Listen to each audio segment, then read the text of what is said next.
Okay, so pag ganyan, ito, paiikutin muna natin. Okay, gaya ng ginawa natin kanina, paiikutin muna natin. Ikot, ikot. So bago natin dalhin to dyan, ito, balik muna natin. Yan, balik muna natin. Balik muna natin. Okay, para hindi masira to. Ayan o. Okay, ito mamaya ikot natin. Ngayon, ito, pwede na natin dalhin sa kabila.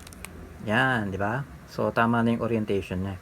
Kaya lang, ito, nasira. So, kailangan ito itaas natin. Okay? Tapos, ilagay muna natin dito.